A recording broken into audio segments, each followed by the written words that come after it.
From the UK to the US to Canada, this is what the culture has been talking about.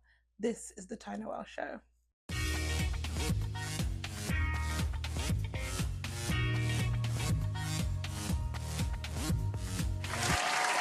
Okay, so we're back, guys. We are back with another episode. Tell a friend to tell a friend. Caribana weekend is up. Also, crop over weekend, if you're in Barbados, is up. It's done. And a time was had. A time was had. Numbers were collected. Dates are commencing from tomorrow. So we'll give you an update on that. Anyways, let's get into what you guys are actually here for, which is hot topics and not my dating life. Let's go. Okay, so first things first, Caribana Weekend was lit as per usual.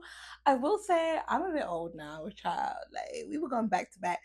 Thursday we went to Corday, Friday we went daylit, Sunday we went to palm trees, Saturday we went to palm trees, Sunday we went to Widea. Was gonna go out on Monday, but I just couldn't do it, honey. My feet were burning. I'm a heels girl, so we're wearing heels everywhere, foot bunning. My only thing is, and I said this a couple times in terms of Toronto, but Toronto is a very elitist place. And I mean it in terms of if you don't have money to spend, enjoyment can be had, but the experience of said enjoyment will be questionable. Like once you get in and if you make it work with what you've got and like get drunk and like have good friends and stuff like that, yeah, you'll have fun. But in terms of the experience of the lineups, the experience of like how overcrowded they pack out some of these venues, like unreal. To be fair, Circle or Die, never have an issue, always great. Didn't have a table, love it. Daylit, it seems like they oversold that event this year. Everyone was there. I feel like it's always been an Americanized party, but this year was way more. It gave Blocko on a Sunday. It was a lot. It was a lot for me. We had a table last year. This year we did not have a table. We just got a bottle, just put it at the side of the bar. Terrible idea. Like absolute terrible idea. Next year, if I do not have a table, I am not going to Daylit. The likelihood is I probably just won't go to Daylit and go to somewhere else. I think Uncle Dara has a party at the same time. I'll probably just go to that, Because it was like I want more Caribbean music. Like I want to hear Caribbean music. It's carnival, it's Caribana. Like that's the vibe. And I did think that like I was spending a lot of time hearing Americans and American music. Palm trees, again, just too many too many people. Mind you, my tickets never got scanned. Okay, so I don't even know what they was doing there with that in and out system, but it was ram. So many people. If you didn't have a table, you didn't really get to enjoy as much because it was pushing back and forth. Eventually, a bunch of people left because I guess they were over it. Because as soon as I went in there, I was ready to leave, to be honest. But then my friend Brenda was like, "No, let's just give it a go." So I was like, "Okay, fine." Stayed for a bit longer. Actually really did enjoy that night. Didn't get home till 5:30. Loved it. Had a great time. But the initial coming in and it being so packed, I'm a small girl, so being squashed up between all these tall people, it was a bit much. um but when people left and then you found a table kind of like stand with, like to stand at, it was fine. It was good music, good vibe. Palm trees always a good time. Let's be real, always a good time. But I feel like the capacity was an issue. Do you know what I mean? And also, scan them tickets, like scan, confused to why they didn't even check my tickets. And then what else? We day up. Listen, we day had all of the elements to be the best party of the season, but it rained, and I feel sorry for them because the the actual venue was a good venue. Like the music was good. Everyone was there with all their colors and like just ready to enjoy. There was so much space.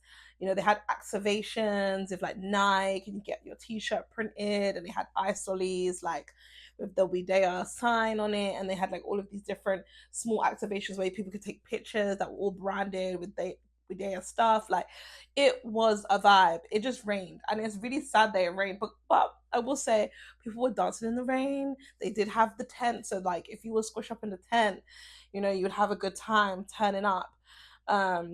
But what I also will say about We Date is a younger crowd. So again, if I was to go back to Widea, I think I would do VIP because that's where I feel like the grown people's at. So yeah, overall, was it the best Caribana? No, I think last year was better for me than this year, but I still very much enjoy it this year. Like I very much enjoyed this year. Um, yeah, few numbers, potential with few dates. So I'll let you guys know how that goes. Anyways, let's get into hot topics for real, not my business. How about it? Let's get into real hot topics. So first of all, Sydney, goddamn Starr, Sydney Starr, who is the transgender woman who ruined Chingy's career. You know that Sydney Starr, the one that lied and said that they had a relationship when really she was just a fan. Met him and took a picture, and then after that, nobody went to fuck with Chingy because they thought that he was like a Dalai brother. Yeah, that Sydney Starr just got arrested by being in a hotel room and giving hold on, giving to a minor under 16 years old or yeah. So allegedly this is the story. She's been booked.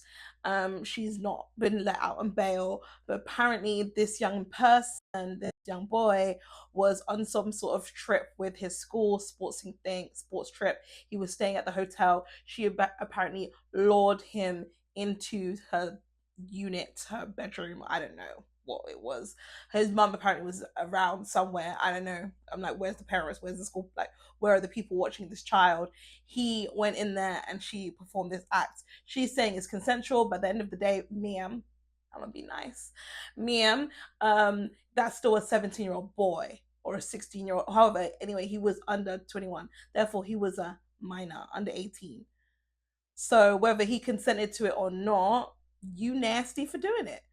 You're nasty for doing it. And the fact that that is your response is it was consensual, knowing that he was younger, just means that your freaked out self probably does this always. Why? One, this hotel looked a bit raggedy. And I'm not saying that's, City Star is the creme de la creme, or, of the girls, of the dolls, but I would just assume you wouldn't be staying there since you're in baddies and all these other things. Like I just thought that you was above that place, but you are not above pulling in little boys and giving. You've been doing this. I feel like this seems like this is not my first time, and probably not your last. I don't believe anything that you say. You can say that was consensual. It probably was consensual because these little boys sometimes fast, but at the same time, this is grooming. Like little kids can say that they think that they're grown and they can do these things, but you as the trusted adult should say, I don't give a damn, get away from me, you nasty little boy, and then go tell his mum so the mum can slap him in the mouth and ground him for being that way. But what I've realized about you, Star, you're the type of girl that wants to be chosen. You have low self-esteem, and I think that that's why you aligned yourself to try and ruin that man's career, and that's why you're aligning yourself on baddies. You was also one of those trans girls that went to be like, I'm better than prettier than the regular girls and all that kind of stuff. Like you've always been a bit tapped, and this is probably the most tapped thing you've ever done. So yeah, a girl who will lie on her cooch may also be a girl that will solicit minors. That's not something we can actually deny. No one will go down to say that that's not the case. Her mama did. Her mama came out and said that doesn't sound like her, but that's just every mom. That's the mom for the drug dealers whose son gets killed, and then they're taking a picture saying that they went to church and they're a member of the society and they're great boys since he was 7, but really your son is a menace and he's been selling crack and sending kids out to conch all this life, like all his life since the age of 16. So let's not do that. So yeah, shout out to your mom, you defend your baby boy, but I feel like your baby is a loser. How about that? Who's next? Chris Brown. So Chris Brown's still on this tour, child. Chris Brown is still on this tour, still licking up girls. But this young girl that he decided to lick up is actually someone who went on TikTok and did a TikTok video about his baby mom, Diamond. Diamond is my favorite baby mama.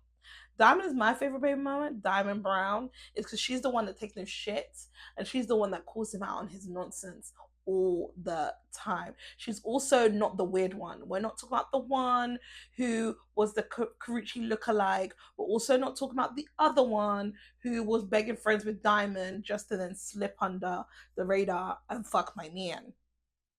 Yeah, we're not talking about those ones. Or the first one who was also an adult and basically fucked with Chris Brown when he was a child. We're talking about the only sane one, and I'll say loosely because I don't know, but the only same baby mum that he has. So yeah, so this lady said that she was fucking up the brand and she's a loser and all this kind of stuff about Diamond when Diamond and Jada were going back and forth around, you know, her custody battle with Chris Brown at the time. This is also the time when Diamond dropped that Jada was pregnant with a boy. No one knew. Well, we kind of knew that she was pregnant, but it wasn't confirmed by them. And then we definitely didn't know it was a boy. But then Diamond put that out there on social media. So she dropped that that was happening at the same time she's doing this custody battle. And then Jada came online to defend Chris Brown. And then Diamond said, worry about your own household with this baby about to have, and like told their business. Right. In the time that all of that was happening on, this girl decided that she was then going to come online, do a TikTok video discussing Chris Brown, saying that this girl is a loser, well, Diamond is a loser, blah, blah, blah, blah. Chris Brown was in the comments saying, indeed.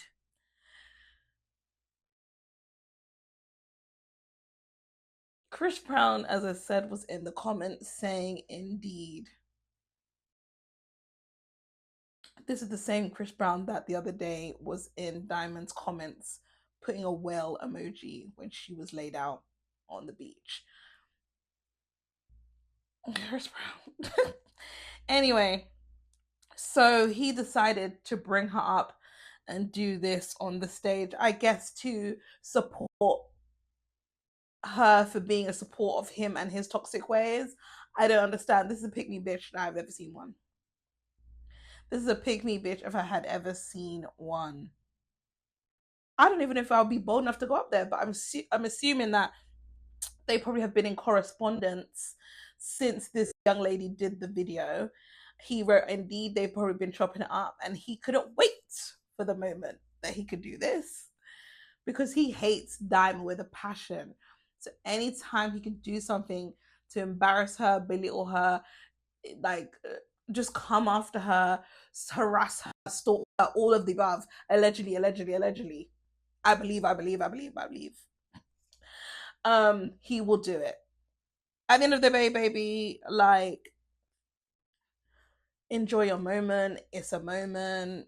Diamond ain't think about you. You'll think about her. And Diamond, don't say nothing. Don't say nothing about her because she's trying to be in your position for some strange reason. Live your life, babe. I'm sure you're happy without him.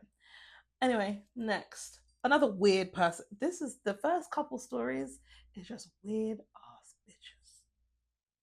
And normally I am someone who supports women's rights and wrongs, but there are some really weird ass bitches going on, like going out right now. Like there's some weird women out here. Sydney Shaw, weird. This girl with Chris Brown, weird. K Michelle, weirdo. K Michelle, if you don't know, is a R&B singer from Memphis, Tennessee, honey. And she has been on Love and Hip Hop, and now she is on Real Housewives of Atlanta. One of her key stories is that she wants to make this country album, child. If you have been following K Michelle, I think since the mid 2000s, she has been talking about this country album that she's been trying to put out for years and years and years, and how hard it was for her to be a black woman in this space putting out country music. And she's been talking about it for a very long time because her album, her art, her what's it called again? Her label didn't want her to bring out a album that was a country album because she was very successful in the R&B space. She went to college for yodeling. She brings up all the time. Shout out to her. No, no notes, no accolades, no issues with her accolades. She was that bitch, is that bitch. But there's something about K Michelle that screams insecure male attention centered pick me ish, but also just mean. She's mean. And I feel like on Real House of Atlanta, we've kind of seen this bit where she like is just weird and mean, stemming from her insecurities. Very strange. I like her, but like a grain of salt. Like take it for a grain of salt. Do you know what I mean? Like talented down, gorgeous girl down. But for some reason, she's always bickering with these women, and it's just very weird. This is not her bickering with a woman, by the way, but it was just the premise to set that she is someone who does seem to have issues with people all the time. She wasn't wrong, however, for her coming at Rashida and Toya. And I love Toya down. She wasn't wrong for coming for them. She was very, very right to come for them, especially when it comes into about her experience of what she had to deal with, the physical abuse by that meth hits dude, right? So that when I talk about how she moves, that is not one of the things that I'm standing on the opposite side of. I'm K Michelle down for that situation, and I wouldn't be surprised if that situation is the reason why she moves the way she moves now, which is very sad. I just need to go to therapy and deal with that because I do like her. Anyway, she was on the Breakfast Club because she is promoting her album that came out July 31st, so it's already out right now. If you like country music, if you like to support Black women, go and listen. But she was talking about the fact that she was trying to get a feature from Shaboozey and he declined. Or he didn't decline, he ignored her. So when he became famous, she followed him, realized that he had been, DMing her and like shouting her, be like, hey queen, all this stuff beforehand. Then they had a little back and forth when he was like, oh, can you make me food and blah, blah, blah, blah, blah. Had a bit of rapport. So when she was now coming into then making this album, she apparently reached out to um his team and they did not go back to her. She also reached out to him in the DMs and he did not reach out to her. So while she's having this conversation, she does says all this stuff and then she turns around and be like, well, you know what, like if you ain't fucking with me, then who cares? Because once they find out, like you're not too big for the program, like you're not, I don't know who you think you are, but you're not too big for the program. Because once they find out that you don't even like Black women, you like white women, your vibe will be over. And then she was like, oh, I should have said that. And then she turned around and said, well, yeah, you see how like Black people, that's how Black people do Black people. Like they don't support da da da da da. Now, okay, had you said, K Michelle, what you said at the start, and then you said what you said at the end, but you left all that nasty stuff in the middle out, I would have been with you, girl. I would have been with you. I would have stood by you. I would have been here for it. But you can't then turn around and say, this is how Black people do. They don't support each other, blah, blah, blah, blah, blah. When you don't know what's going on with that man, for you to then turn around and be like, well, yeah, they're not going to support him once they know that he don't like Black women, da, da, da, da, da. Are you sure? We don't know if he don't like Black women. I don't think he does, but we don't know if he likes Black women, and that shouldn't be a reason why we don't support him if he's doing well and making good music. I just find it weird that that was a thing that you would go and pull out with, and then turn over like, oh no, no, no, cut it out. I didn't mean to say that.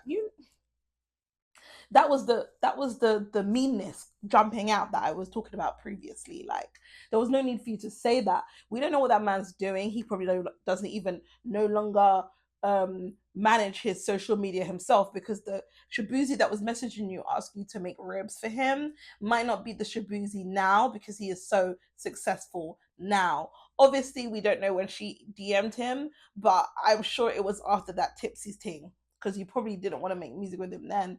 You want to make it after he's, been successful with the whole tipsy thing and all that kind of stuff. And he might just be busy. Also, at the same time, I just find it weird that we're gonna already come with beef and burning of bridges in a space that you have been for the last decade or maybe plus talking about how much you want to be in this space and how much this means to you, and then you come with the album and then it has to be this bit that just taints it, in my opinion. This is someone who maybe is not, as seasoned in the game as you are, but someone who is very much one of the biggest country artists out today. Whether you might feel some type of way about it, I feel like that should have been something that you kept quiet, because it might not be good for the first album, but it could be worth the second album, or it could be even worth a remix after the album comes out and everyone sees what it does. Like, no shade, but you've been talking about this album for ages. We've been waiting for it for ages. You said it was something to do with the fact that you're black and all this stuff, and it's difficult, and I'm sure it is. But since you've done that Beyonce brought album, Shaboozey's out there, Little Nas X came out with his thing, and there's all the bunch of other black country girlies out there doing their thing, right? You still haven't put your stuff out. People may question, are you serious about it? But okay, now you've put it out. All of these people that may have been hesitant to work with you at the time might now see it and be like, yeah, I want to work with her now. But you to come with this kind of vibe in a new industry is not going to sit well with people. It's not going to make people want to work with you, because then one thing happens and then you're popping off on them on the internet, and it's just not cute. It's not cute. I wish he never said it. Like, I really wish he never said it. I never brought him up into it, because the lead single could have been on a remix with Shaboozey. She could have said, "Oh, I put it out and he didn't get back to me and blah blah blah." But Shaboozey, if you're listening, honey, there's this song on the album I think would be great. Let's see if we can work together. That's all he needs to say. But to bring in the black women and the white women, and he don't like black women and all this kind of stuff, girl, we kind of knew that. We've been thinking that. I don't know if he's messing with Sierra from Summer House or not. It might just be a little photo op. They look good together in chocolate. I don't know if it's gonna work. I don't know if it's real, but like, it doesn't look good. It doesn't look good for you. Anyway, another psycho person who even K Michelle has issues with, um, Tamar Braxton. Tamar Braxton is once again running her mouth, and again makes me super sad. These are women who can blow the house down. Tamar has one of the best voices in the game to me. I say better than the Toni Braxton, her sister. Do you know what I mean? Like, Tamar's voice is phenomenal, and that Love and War album is still one of my favorite R&B albums to this day. But for some reason, Tamar has allowed the issues with her family, the issues with the girls in Atlanta, the issue with men, the issue with just creating this weird personality online that just makes you seem like a unlikable character. Everyone who is in higher positions, who have been friends with you before and once defended you before, have such negative things to say about you, or are no longer friends with you. Just Jason Lee, um, um, Funky Daniva, now also Kandi. So she has an issue with Kandi. She's been having an issue with Kandi for ages. But what happened a few months ago was Kandi was up on stage receiving an award with Monica as well, and for some reason Tamar came on the stage and then tried to shake everyone's hand. You know, you've been chatting shit about Kandi, and Kandi is a Taurus too. You've been chatting shit about me. Why am I gonna say hi to you? I'm not. And when I post a picture, I'm gonna post a picture with the people that was honored. I don't need to post a picture with you in it, because I don't even know why you're there. How about that? That was also after you were on Nini's podcast saying about, I don't have an issue with Kandi. I wish her well. I think we got on a bad foot, but maybe we'll work past it. But then you do stuff like that, and it's just like, it's not right, but you want to do all the public stuff. But behind the scenes, Kandi said that behind the scenes, Tamar is texting her saying shit like, "Oh, you want to come for me, bitch, but your man's on a date with another man, and I guess we gotta be on prep together. Like, join the team, bitch. Like, keep my name at your mouth, ho." Like, all that kind of stuff. Then Kandi was saying that she saw her at another party, and she walked past Kandi and was like, "Bitch." Okay. Kandi goes sits down, and the guy that Tamar's with comes to sit next to Kandi. Security is like, oh, what's gonna be a problem? Tamar's there, all riding on this man, kissing on this man right next to Kandi, waiting to bait her to say something.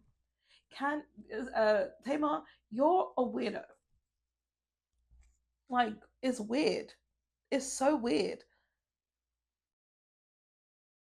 You have this narrative about these women being mean girls, but at the same time, you do some weird ass shit. Obviously, there's also rumors about the fact that Tamar and Mendeeses was fucking around while he was still not married to Yanni. Like, and she denies it, flat out denies it. But Funky Daniva said, I witnessed with my own eyes you kissing this man in the backseat of the car, you being affectionate and touchy sitting on this man's lap when we were out in public, and it got to the point that he felt uncomfortable, which is why he had to say something about you, as something to you, and then stop being friends with you. This is also after Tamar said that she had the accident and fell over and woke up with no teeth and bleeding and all this kind of stuff. And Funky said, well, they're saying they were trying to imply that it was Funky Daniva, but he said, well, actually that night you was with Mendeeses, so why are you bringing me in and letting them run with that when you know that you was with Mendeeses? Very messy. I say this all to say, keep Candice name out your mouth, but also Tamar, fix up. I'm gonna need you to start singing tunes and stop being a weirdo.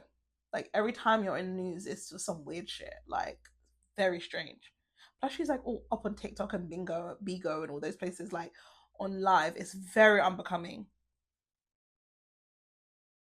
You're Tamar Braxton. Very weird.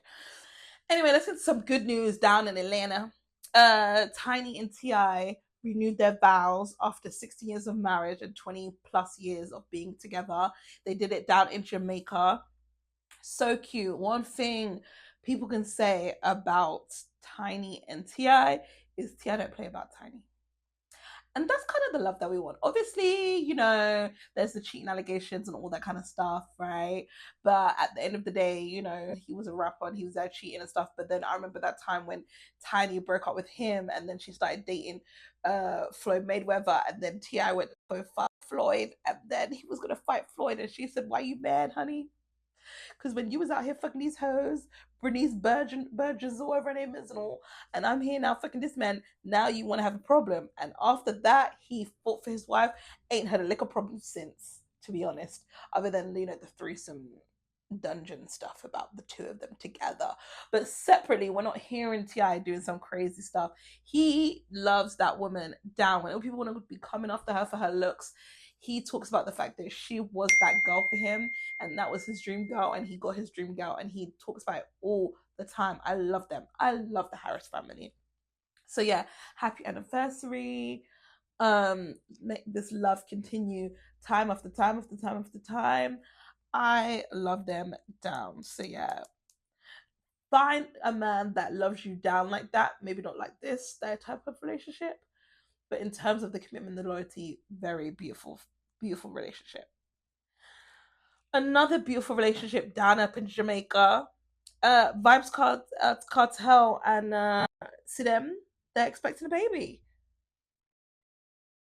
Vybz Cartel's got many kids that are very old, but he is having their first baby together with Sidem. He announced it when he was on tour in Milton Keynes for the Reggae Land Festival. So Vybz Cartel is going to be a dad now to Sidem. I mean, listen, shout out to my good sis. My good sis held him down for the jail time that she had. At that point, we didn't even think he was getting out. So the fact that he got out and then he's buying her houses in Miami, in Jamaica, buying her new cars, living his best life. He looks healthy now, taking care of himself, racking up the coin where he needs to. And now they're having a baby. All praise to the Most High. I'm telling you.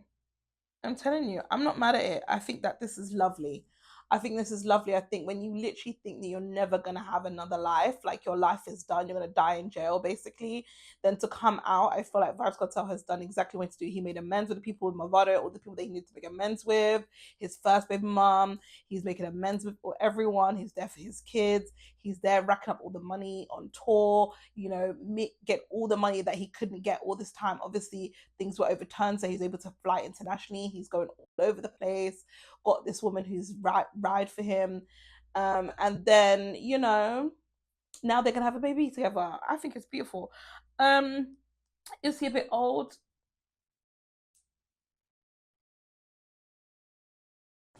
But she ain't, and they got money. So it is what it is. Anyway, next, let's get into another family, another wife, I guess. Nara Smith. Nara Smith is on some bullshit. But I love her down. Okay, so when Nara Smith was on Call Her Daddy, she was talking about the fact that she was the poster child for trad wives, traditional wives, trans wives, right? And she basically was like, I didn't get it, I didn't get it. Mind you, this baby girl ran with that. You ran with it. Anyway, there's been a bit of controversy. Everyone's saying that, oh, she's now saying that she doesn't want to be considered a trans wife, but this is a narrative that she was pushing people into Normanism, people into being traditional wives. She was meant to be the poster child for that, and they felt that she was rolling with it. And I do agree, she was rolling with it. Now she's come out and acted as if she didn't know what we're talking about. So we're gonna play this clip. I don't know if it's gonna be too long, but let's listen to what Nara has to say. People started to compare you to trad wife. Yeah. And people were they kind like, of used me as the poster child for the trad wife movement, which was very bizarre to me. Why was that bizarre to you? It was bizarre to me for a multitude of reasons. Let's Google what the definition of a trad wife is. Well, that's perfect. So I'm actually going to ask you, yes. What do you consider a trad wife? Well, I had to look up the term. Read it to me. Because I wasn't familiar with that, right? I didn't know what it means.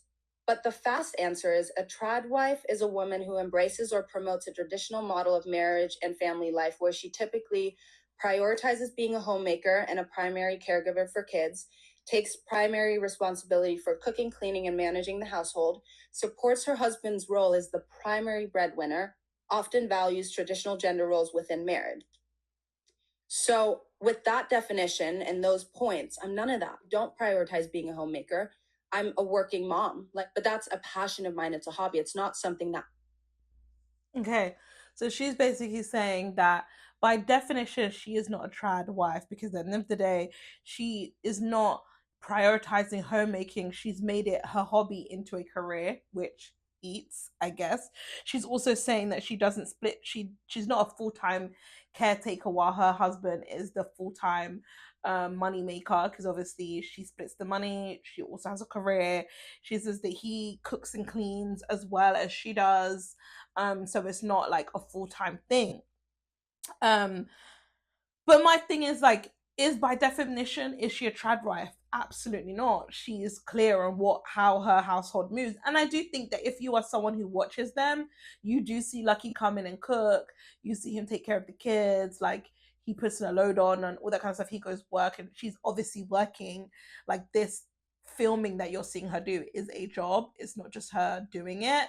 But I find it a bit disingenuous to act like this is the first time you're seeing this and this is the first time that you're going to denounce it. Babe, 3 years ago when everyone was holding you up as this woman who made cereal from scratch, you said nothing about it.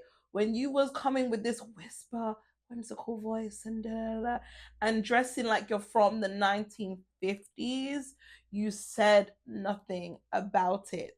So although yes, by definition you are not a trad wife, I think the aesthetics with your content, you purposely use that to be successful. You knew it was on you. You knew that was the light. You knew that's the conversation you were in. there was articles about it, articles that you were even on, like covers of articles that were written about you, interviews about you, that you didn't denounce it in this way that you're denouncing it now. You did play up to it in, like, so I don't know why you're playing up to it then and then you're not doing it now. Is it because the culture is shifting? Is it because we're now no longer, prioritizing this almost MAGA aesthetic and like thinking that traditional is best, and actually, maybe, I don't know, the independent girlies is coming back again. I don't know, but you went to this aesthetic: homemaker, traditional wife, old values, making things from scratch, like non-toxic ingredients, based on, yes, some things to do with your skin condition and other stuff to do with just the fact you want to be healthy for your kids, but at the same time, this narrative was out there and it's taken you about 4 or 5 years, was like, for you to denounce it, which is crazy to me. What do you guys think about that? Like, she was there reading the Norman Dictionary Bible, child. Like, there was many times where she make these subtle hints and these subtle things out there, and it did play into what a traditional wife was, and you were labeled as Queen Trad Wife for a very long time, and to the point that a lot of women were following suit in the dressing and the modesty and the feminist, being feminine, and what does that look like, and clean girl aesthetic. Like, you was into all of this, but now you want to come here with your loud tone, no longer whispering in your jeans, no more frilly dress, to be doing up I ain't a trad wife, speaking your truth, which is your truth, and we can't disagree. But let's not act like we didn't play into it, girl. Let's not do that. Giving Alabama Barker may be white from Calabasas, but let's not act like you ain't laying down wigs and doing all this poochie, nasty poochie with trying to be black, girl. We love you down, Alabama. We love you down, Nara, but let's not act like you wasn't leaning into these aesthetics, these trends. Next.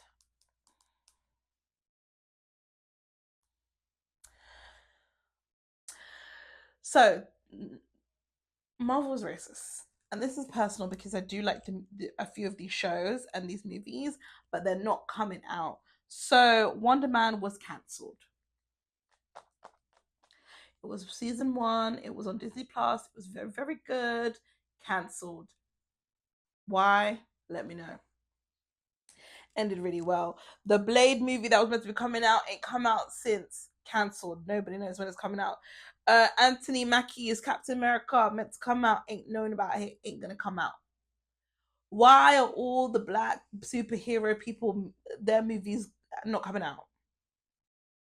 You can't tell me it's not because it's not going to be successful. Look at all the Panthers. All the Panthers are coming out. So why can't these ones come out? If you haven't realized that now, because of these mergers and all of these film companies and all of these TV companies are being owned by a few individual people, it seems like they are trying to erase us. The black shows are being cancelled, the black movies are being cancelled, and there's only a few that are being greenlit. And I'm telling you now, if we do not show up for this Black Panther, which all these other people are talking about, we ain't gonna go support it because it's a black English person, not a black American. If we don't support these shows continuously, they will have another reason why, so they do not give us shite. You can't tell me Wonder Man wasn't good. That movie was good. Blade, we've been waiting for Blade for ages. What's Wesley Snipes gonna do? I literally watched this movie on Tubi that had Wesley Snipes in it. And Inez. Was it not Inez? It wasn't Inez. It was one of them other young boys that was in like the New Bel Air or whatever it was. On Tubi, bitch. Do you think that we'd ever see Wesley Snipes on Tubi? But we're gonna see Wesley Snipes on Tubi. Why? Because they ain't giving him Blade. This is the Wesley Snipes. Now he's on a movie on Tubi. Some Kevin Hart movie with Tiffany Haddish. Wesley Snipes should never be in that film on Tubi. Anyway, Marvel's racist is basically what I'm saying. The shows ain't kind of come out, and I'm sick of it. Let's get into the UK. So the UK, real quick. What's her name? Summer Walker was in the UK, performed at the London O2 for the first time ever. She's done festivals in the UK. She's never done her full tour, and definitely not the O2 to this capacity. The girlies hated it. The girlies hated it. I have inside sources from 2 people that even went for free and felt like it was a waste of time. Apparently she wasn't singing much. Well, first of all, she came out late. This is the first day. Don't know what happened the second day, but the first day is she came out late, didn't come till after 9. Everyone was tired and over it.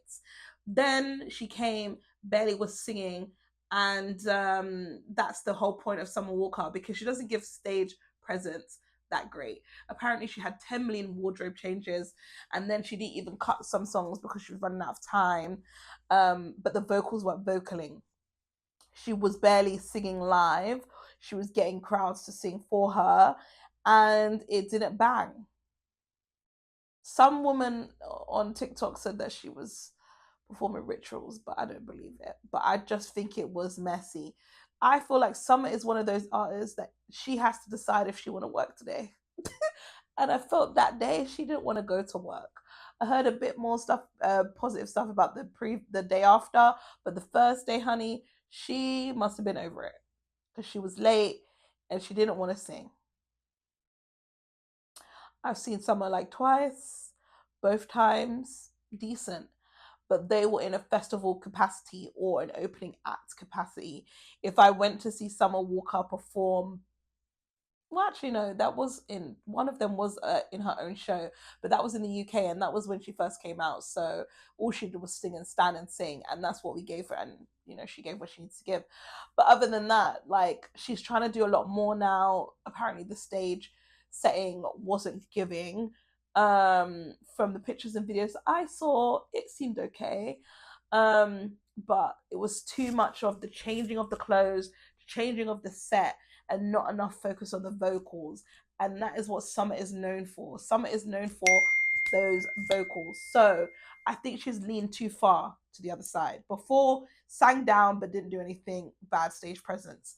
Now trying to get the stage presence down and the vibe together, but then missing the vocals.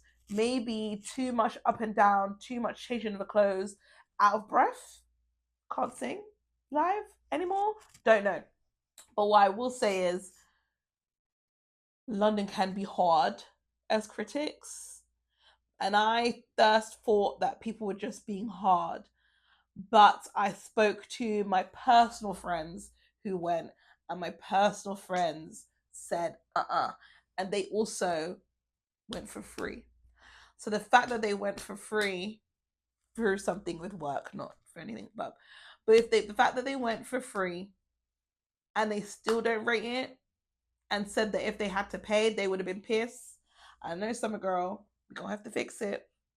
We're gonna have to fix it. There was positive stuff when you was over this side, so I don't want you to be going to Europe and doing what you do. We need you to be on every day. We need you to be wanting to be at work every day. You need to be on it every day. And if you're not on it, we shouldn't be able to tell. I'm sure there's days that Beyonce's be up in there and she is over it, but we can't tell. And the problem is with Summer is you can tell when she is mad about something ain't gone right, or she just don't want to be there. And she needs to fix that. Because this is the same London. She did a performance at Wireless. There's videos of it where people are in the crowd crying. One of my friends that went to that show saw her perform live at Wireless and said she was in tears. Like, one of the best performances of that festival, Wireless, was when she was I think she was even pregnant. Was one of the best performances. My friend talks about that performance, and it was great.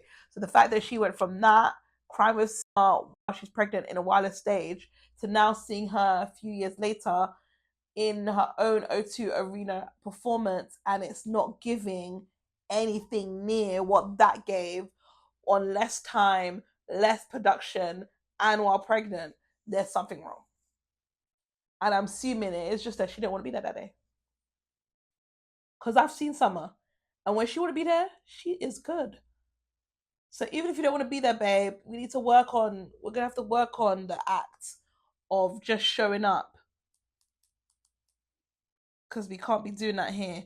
People got too much money to be out here. People are spending too much money for you to just not be taking it serious.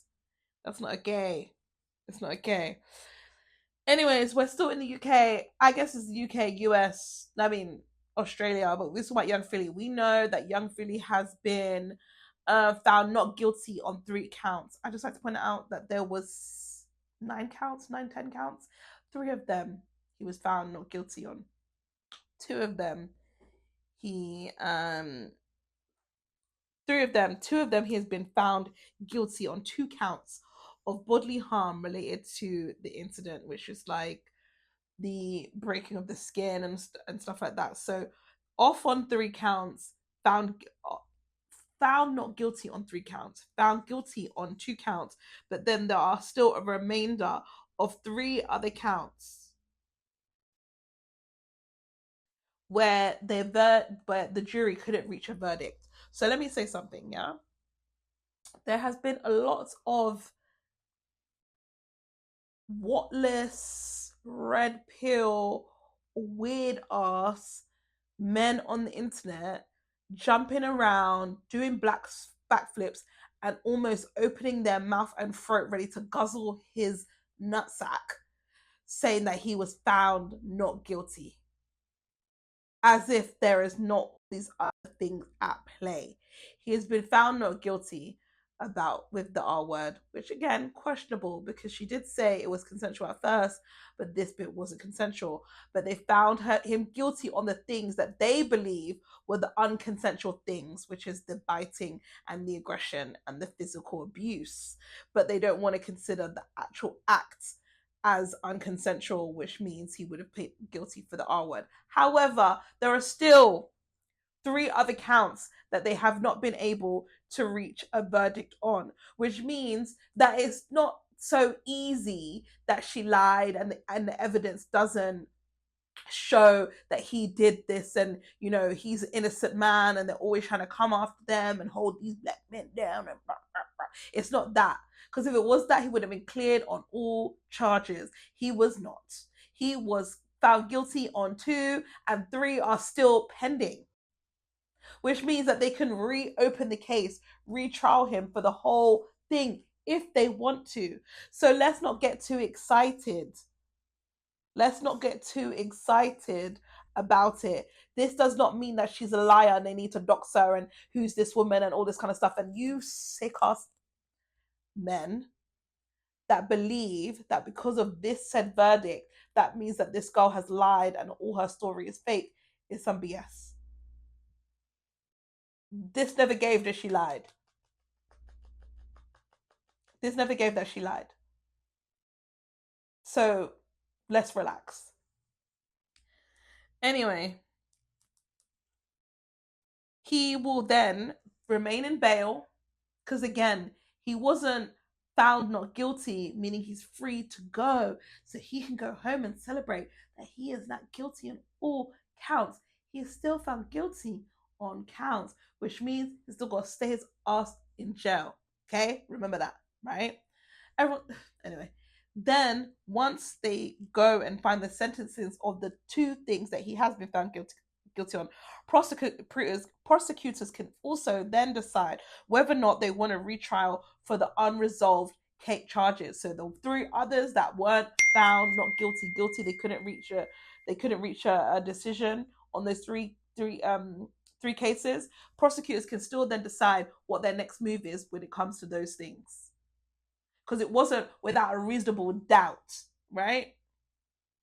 They charged him, yes, not guilty for the R allegations because they couldn't say without a reasonable doubt that he did that to her. And that's basically because she said, yes, it was consensual, but then it wasn't consensual. And then it's just her word against his about what was the unconsensual parts. However, so that was the bit that he was found not guilty on, because without a reasonable doubt, we can't prove that he did that beyond a reasonable doubt, right?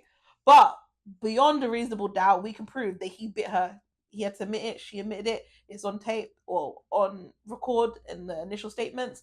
So that he was found guilty on. The other ones is still a she said, he said situation. And there were 3 other ones that they could not come to a decision on. And they're still pending.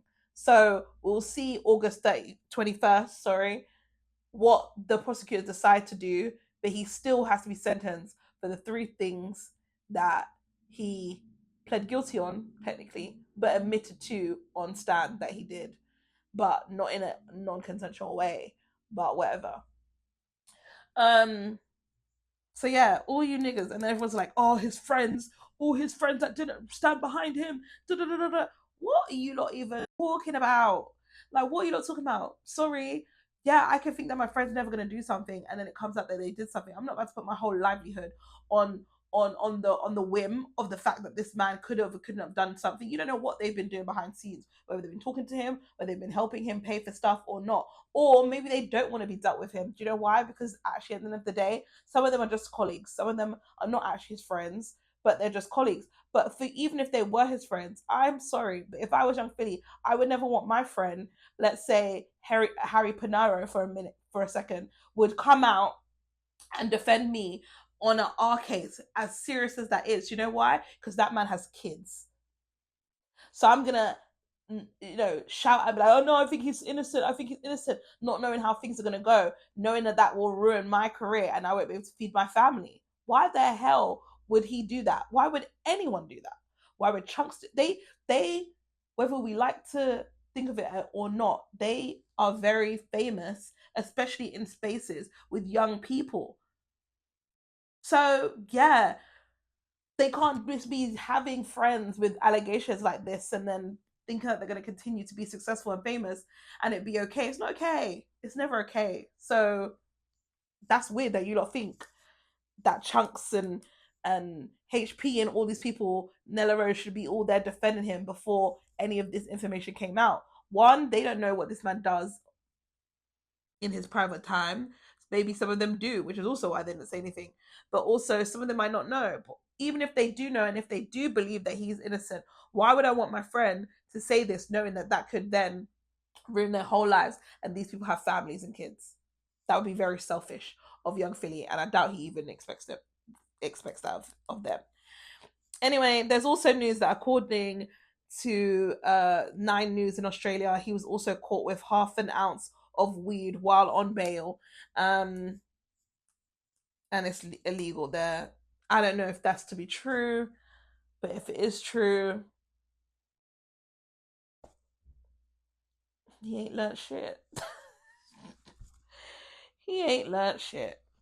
Anyway, that's it, guys. This is a very quick, short one. I mean, is it short? Who even knows?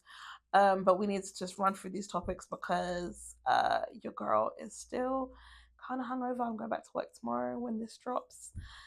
And yeah, we have nothing in the in Toronto right now. I was going to talk about this sex trafficking thing with this rapper, but I will talk about that when the gang is back next week. But yeah, love you guys down. Please support. Make sure you are.